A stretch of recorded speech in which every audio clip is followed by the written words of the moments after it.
Dahil sa ating batas, maaari nang bumoto ang mga Pilipino na wala o absent sa bansa sa araw ng halalan. Para sa ating mga kababayan na overseas Filipino workers, nararapat lamang na makalahok kayo sa pagbuo ng mga polisiya at programa na makakabuti sa inyo at inyong mga pamilya. Alamin ang proseso ng pagboto kung ikaw ay isang registered voter na nasa ibang bansa o yung tinatawag din nating absentee voter para sa darating na midterm election. Dito lang sa Batas et al.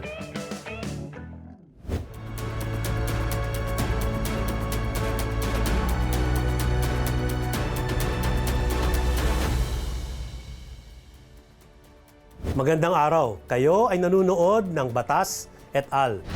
Ako po ang law teacher ng bayan, Attorney Al Agra, at ngayon ay makakasama natin si COMELEC Chairman George Erwin Garcia para pag-usapan ang overseas absentee voting. Ang pag-uusapan natin ngayon tinatawag na overseas absentee voting. Pero bago natin pag-usapan yung detalye nito, ano bang pinagkaiba ng absentee voting dun sa regular voting? Actually, Sir Al, tinanggal nga nila yung word na absentee kasi nga daw, siyempre pagka overseas, absent eh. So Overseas Voting Act na yon, tapos yun ang original na title, yung may absentee, tapos nung nagkaroon ng amendment, naging Overseas Voting Act na lang siya. Ngayon, anong kaibahan niyan? Meron din tayo kasi tinatawag na local absentee voting dito sa ating bansa. Tama. Ano yung local absentee voting muna? Yung mga kababayan natin, katulad ng mga miyembro ng media, katulad ng mga frontliners natin, katulad halimbawa ng mga PNP, AFP at saka yung mga guro na hindi naman kasi makakaboto sa araw ng eleksyon, Sir Al, pwede silang mag-apply sa COMELEC sa tinatawag nating local absentee voting. At yan po, yung application, mangyayari yan, Sir Al, ngayon darating na mga January upang makaboto yung mga kababayan natin na mga nagtatrabaho nga kasi sa araw ng eleksyon. Noong nakaraang eleksyon, Sir Al, inabot kami ng mga 88,000 na mga local absentee voter. Now, ano naman po yung overseas voting? Siyempre po yung mga kababayan naman natin na dating naandito sa Pilipinas pero nagtatrabaho sa ibang bansa. O kaya naman po naging dual citizen na sa ibang bansa. O kaya naman po permanenteng residente ng ibang bansa. O kahit temporary resident ng ibang bansa na hindi makakauwi ng Pilipinas and therefore wala silang choice kung hindi doon bumoto sa kung saan nandun sila. So, when we say absent, absent saan, Chair? Absent ka doon sa lugar kung saan ka mismo boboto. Sa Absent araw ka ng halalan. sa araw ng halalan. Tama po yan. At alam niyo po, ang ating overseas voting, yung pagboto po nila kasi, 30 days before the election, pwede silang makaboto. Ganun kahaba para mabigyan sila ng pagkakataon na makaboto. Samantalang sa local absentee voting, isang araw lang talaga yon. Mahalaga ba ang sistema ng absentee voting, Chairman? Sapagkat, Sir Al, napaka-importante po yan. Wala po tayo dapat iiwanan dito sa ating bansa. Lahat ng Pilipino, ano man ang katayuan, mayaman, mahirap, nakatatanda o bata, abroad man o na dito sa Pilipinas, may karapatang maghalal ng kanilang leader at mag-participate sa ating halalan. Kung kaya naman kahit na sobrang na silang busy sa trabaho sa araw ng eleksyon o kaya wala talagang choice, nasa abroad, nagtatrabaho, nagpapakahirap para sa kanilang pamilya, pabobotohin pa rin natin sila at all costs. Sa local absentee voting na muna, Chair, no? Lahat ba basta wala sa kanilang lugar pwedeng mag-qualify sa local absentee voting o mga particular na sektor lamang? Ay, particular na sektor lang po. Hindi po lahat. Ako, baka po lahat mag-local absentee voting. Hindi po. Yan po ay naka-reserve lang talaga. For example, nakalagay po sa batas, but AFP, PNP, yung mga teachers po natin kasi siyempre sila ay magsisilbi sa araw na yon. Kami po, mga nasa COMELEC, lalo po ang Chairman Commissioner, pinapayagan po kami sa local absentee. Kasi kaysa makauwi na kami sa araw ng eleksyon, and dami po kasing ginagawa. And then yung miyembros, siyempre, lalong-lalo na ng media, na magpaparehistro sa amin bilang local absentee voter. May panukalang batas, Sir Al, sa Kongreso na medyo i-expand yung local absentee voting. Pinapasama nga ang lawyers eh. Dapat daw isama yung lawyer sa local absentee voter. Kasi nadideploy sila sa ibang lugar. Kasi daw nadideploy sa ibang lugar. Hanggang ngayon po, panukalang batas pa lang yun. Sa usapin naman ng overseas, no? Sino ang pwede namang bumoto para dito? Siyempre po, ganun pa rin ang requirement, 18 years of age dapat at pagkatapos talaga on the day of the election, pagka mag-election ay kayo wala sa Pilipinas. Pero ganito po Sir Al, para lang po mas dagdag na kaalaman sa mga kababayan natin. Kung ikaw ay na-classify dati na local absentee voter dahil nasa France ka halimbawa, o kaya nasa Italy ka halimbawa, o sa ibang bansa man, dahil doon ka nagtatrabaho, nakatira temporarily o kahit permanently, pagkatapos nagkataon, pauwi ka sa Pilipinas. Nung araw ng eleksyon. Ng araw ng eleksyon. So ang tanong ba ay pwede ka bang makaboto pa rin? Pabobotohin ka pa rin as an overseas voter pa rin. Hindi ililipat yung registration. Pwede rin naman, nandito ka ngayon sa registration ngayon, nakakaboto ka, pero aalis ka kasi sa panahon ng election period, yung buwan na yun, wala ka. Mag-a-apply ka ngayon bilang isang overseas voter. Pero ang mahalaga yatang dapat malaman ay iba yata ang pwede mong iboto Yes. pag absentee at iba ang pwede mong bumoto pag regular, no? Kapag po kasi local absentee voter o kaya overseas voter natin o yung mga voters na nasa abroad, ang makabobotohan lang nyo po national position. Meaning senador at saka po ang party list. Ganon din po ang local absentee voter, hindi po sila bumoboto sa ating pong local positions. National din lang po sila at saka sa party list. Kung kaya, yung balota po na ibinibigay natin sa ating overseas voters at saka yung balota na binibigay sa local absentee voters ay parehas na wala pong local positions. Yung sa overseas, Chair, paano kung ikaw ay green card na o permanent resident sa ibang bansa? Pwede ka pa bang bumoto? Alam niyo po, pagka green card holder, siyempre po meron na siyang permanent residence kasi doon sa ibang bansa. And therefore, technically po kasi ang sasabihin nila dyan, wala nang residency status sa ating bansa. Pero ang tanong, meron pa bang residency status kung tutuusin? Kasi po, nung po sa amendment ng batas natin, tinanggal po yung mismong requirement na merong commitment na ako ay babalik muli sa Pilipinas within a period of 3 years. So para sa akin, ayoko pong desisyonan muna yan, Sir Al, although medyo maliwanag, bayaan po natin open muna ang issue, ako po pabobotohin ko kahit na green card holder. Pero kung naturalize ka na abroad, hindi na pwede. Ibang usapan na po yon. Maliban na lang, Sir Al, ikaw ay Pilipino, bigla kang pumunta sa Amerika, naging American citizen. Sa batas po natin, once na ikaw ay nag-acquire ng other citizenship, deemed automatically renounce yung Philippine citizenship. Maliban na lang kung sila ay mag-a-apply, Sir Al, nung tinatawag natin na dual citizenship, yung Republic Act 9225. Ibig sabihin, Amerikano ka na, Filipino ka pa. Meron pa bang ibang disqualification para hindi makaboto sa ating sistema? Well, siyempre katulad din po nung yung usual natin, yung mga convicted, hindi po makakaboto. At siyempre kapag yung mismong registration niya nailipat na mula sa abroad, papunta na rito sa Pilipinas, and such other disqualification. Pero tatandaan lang po ng mga kababayan natin, kinakailangan, i-verify pa rin lagi yung registration natin kung active pa yan. Pag-usapan natin yung mga botante, Chair. Ano bang proseso para ikaw ay makaboto sa local absentee voting at sa overseas voting, Chair? Sa local absentee voting, magseset po kami ng schedule ng registration po nila.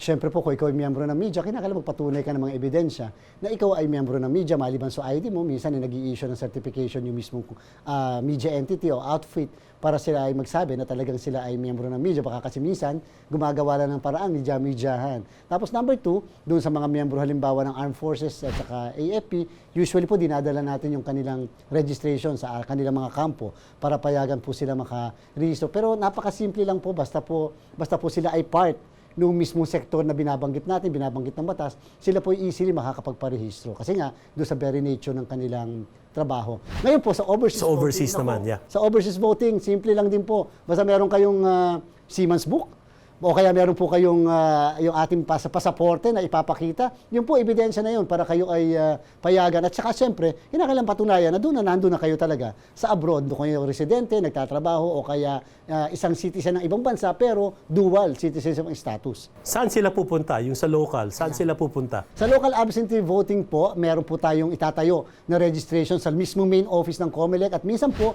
dinadala namin ng registration sa mga kampo, halimbawa sa Crame, halimbawa naman po dyan din po sa Fort Bonifacio at Camp Aguinaldo. Dinadala po natin yan upang mismo yung mga sundalo hindi na po pupunta sa amin. Minsan naman po dinadala na rin namin doon sa mismong Department of Health kung ang mga magpa-participate, halimbawa ay mga doktor kung hihingi sila sa amin na makapag-participate as local absentee voter. Ngayon po sa overseas voting po, unfortunately kinakailangan pumunta pa rin nila sa ating pong embahada o konsulada. Hindi rito. Hindi po rito. Pero dito po, pwede sila nakarehistro na tapos magpapatransfer sila ng kanilang registration. From local absentee voting or from registration regular, papuntang overseas registration. Pwede pong mangyari yun, may application form na pinipila pa po. Dito po sila pupunta sa main office ng COMELEC sa aming pong opisina ng overseas voting. Ngayon po, Sir Al, meron din po tayong kinokonduct na tinatawag nating satellite registration. Ano po yung satellite registration? Na ibig sabihin, mula halimbawa sa Amerika, dapat talaga sa Washington halimbawa sila magpaparehistro, dinadala po natin sa ibang parte ng Amerika yung registration upang hindi na po magta-travel pa yung mga kababayan po natin. Ang tawag po natin dyan, satellite registration. Siyempre, nagkaroon din po tayo, Sir Al, ng tinatawag na Registration Anywhere Program. When you say anywhere, Chair, ibig sabihin ba sa lahat ng bansa sa buong mundo, meron tayong ganitong sistema? Meron po tayong ganyan sistema. Diyan po nagsimula talaga yung highly awarded and recognized and most praised natin na registration anywhere. Sa abroad po natin talaga ginawa yan. Kasi nga po yung mga kababayan natin, kung i-demand natin na dapat doon sa mismong bansa kung saan sila naandun, nakatira o kaya nagtatrabaho, parang unfair po kung biglang nagbabakasyon naman sila sa panahon ng registration. At sa ating pong overseas Filipinos, 2 taon po ang kanilang period ng registration. So nagsimula po tayo, simula pa po noong 2023 ang registration nila hanggang September 30 po, Sir Al. So kung ikaw na ay registered, whether local or overseas, pumunta naman tayo sa araw ng eleksyon.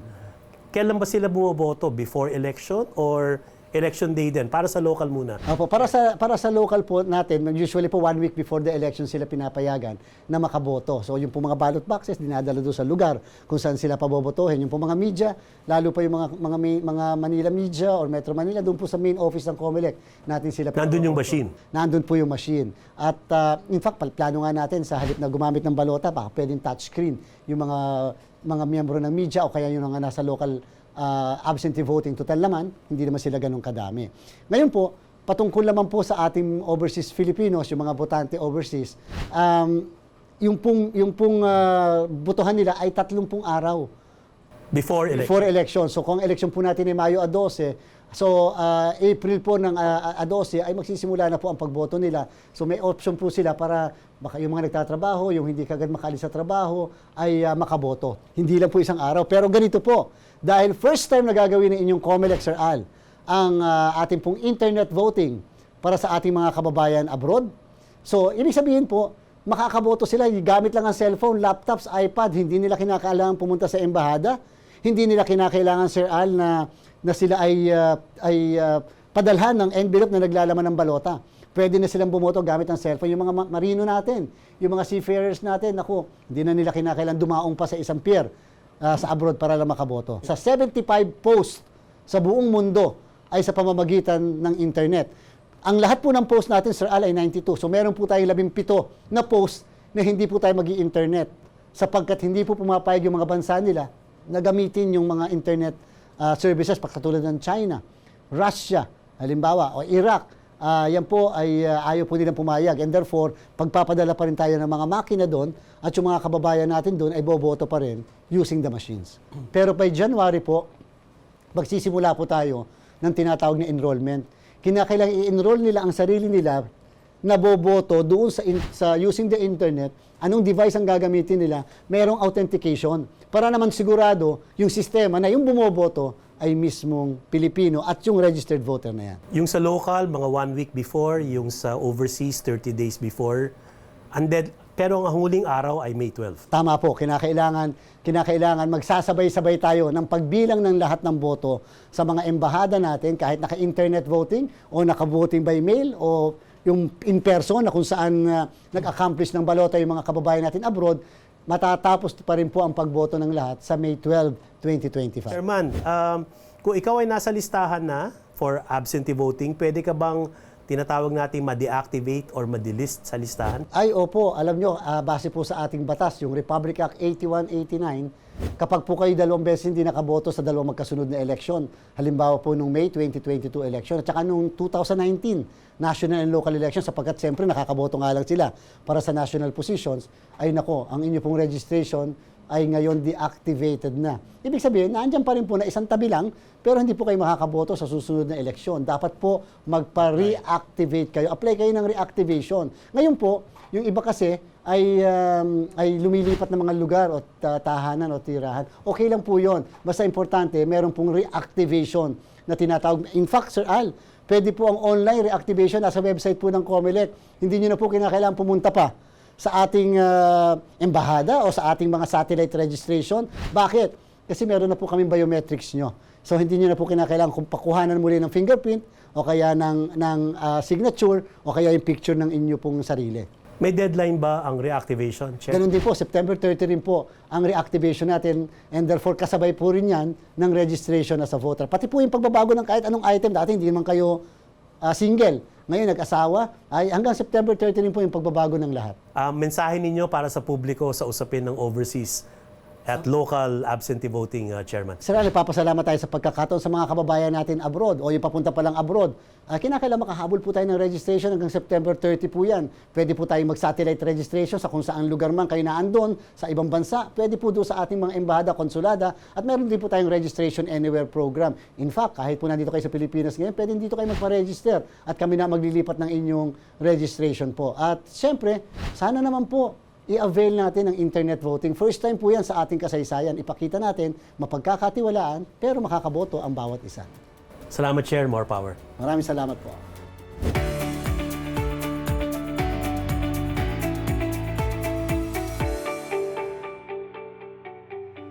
Kahit nasang ka man, basta't ikaw ay kwalipikado at rehistrado sa ilalim ng ating absentee voting system, maaari kang bumoto para sa mga national elective officials.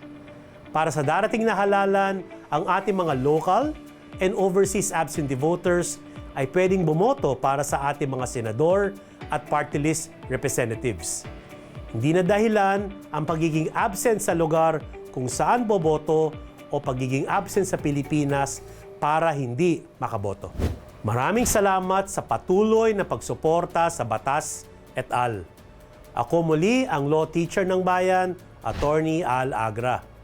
Abangan ninyo ang mga susunod pang talakayan ukol sa halalan dito sa Batas et al.